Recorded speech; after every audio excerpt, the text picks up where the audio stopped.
देश का मिजाज ईस्ट। देश का मिजाज खबरें भारत के पूर्वी राज्यों से। केंद्र सरकार ने देश के पहले वंदे भारत स्लीपर ट्रेन के रूट का ऐलान कर दिया है। रेल मंत्री अश्विनी वैष्णव ने एक प्रेस कॉन्फ्रेंस में इस ट्रेन के रूट की घोषणा की।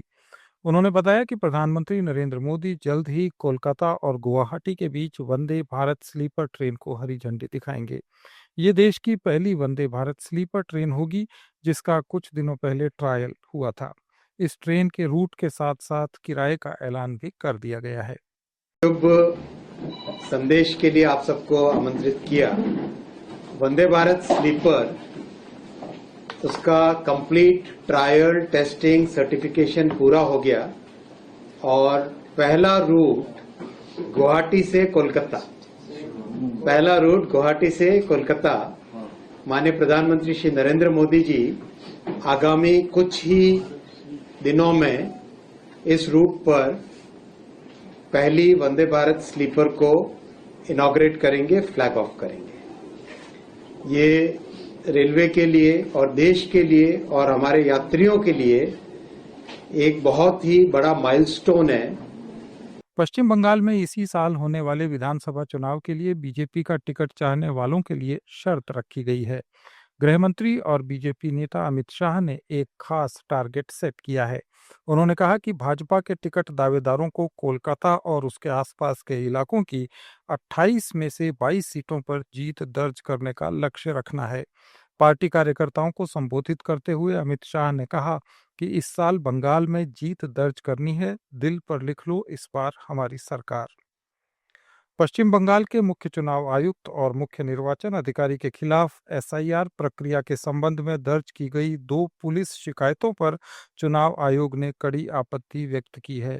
मुख्य निर्वाचन आयुक्त कार्यालय ने एक बयान में आरोपों को पूर्व नियोजित और निराधार बताते हुए खारिज कर दिया और कहा कि ये शिकायतें एसआईआर के लिए कानूनी कर्तव्यों का पालन कर रहे अधिकारियों को डराने धमकाने का जानबूझकर किया गया प्रयास है। आयोग ने कहा कि डराने धमकाने की रणनीति चुनावी प्रक्रिया को बाधित करने के लिए बनाई गई है। दैट्स व्हाई देश का मिजाज ईस्ट।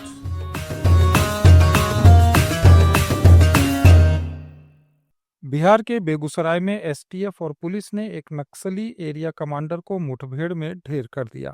बताया जा रहा है कि करीब 20 राउंड क्रॉस फायरिंग हुई।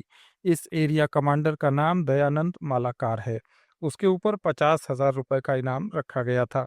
पुलिस ने बताया कि दयानंद उर्फ छोटू नाम का ये नक्सली प्रतिबंधित सीपीआई माओवादी की उत्तर बिहार केंद्रीय क्षेत्रीय समिति का सेक्रेटरी था।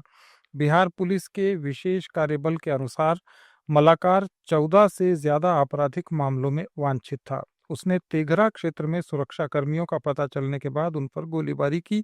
पुलिस ने आत्मरक्षा में जवाबी कार्रवाई की और इस दौरान उसके 2 साथियों को गिरफ्तार कर लिया गया। ओडिशा सरकार ने भारी दबाव के आगे झुकते हुए अनिवार्य प्रदूषण नियंत्रण प्रमाण पत्र जांच की समय सीमा को बढ़ाकर 1 फरवरी कर दिया है। सरकार ने मूल रूप से 1 जनवरी से पीयूसीसी नहीं तो ईंधन नहीं नियम लागू करने की योजना बनाई थी। इस बाबत तेल कंपनियों को निर्देश भी दे दिए गए थे, लेकिन बढ़ते दबाव के बाद इस समय सीमा को 1 फरवरी तक के लिए बढ़ा दिया गया है।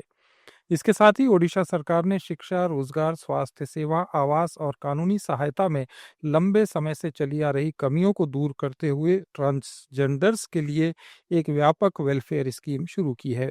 सामाजिक सुरक्षा और विकलांग सशक्तिकरण विभाग की ओर से चलाई जा रही स्वीकृति योजना को ट्रांसजेंडर समुदाय और उनके परिवारों के कल्याण के लिए एक अधिकार आधारित स्ट्रक्चर प्रदान करने के लिए बनाया गया है। छत्तीसगढ़ के उप मुख्यमंत्री अरुण साव ने टीएमसी नेता अभिषेक बनर्जी के बयान पर कहा कि जिस तरह से पश्चिम बंगाल का वातावरण बना है, ममता बनर्जी की सरकार से टीएमसी की गुंडागर्दी से बंगाल की जनता परेशान है। उन्होंने कहा कि वो घुसपैठियों के साथ खड़े होते हैं और जहां आम लोगों के साथ अत्याचार हो रहा है। बंगाल की जनता इंतजार कर रही है और वो आने वाले समय में टीएमसी को सबक सिखाएगी। आप सुन रहे थे let's make more than radio. Follow कीजिए हमें हमारे सोशल मीडिया प्लेटफॉर्म्स पर। It's time for news. It's time for More Than Radio. Presenting the first radio news app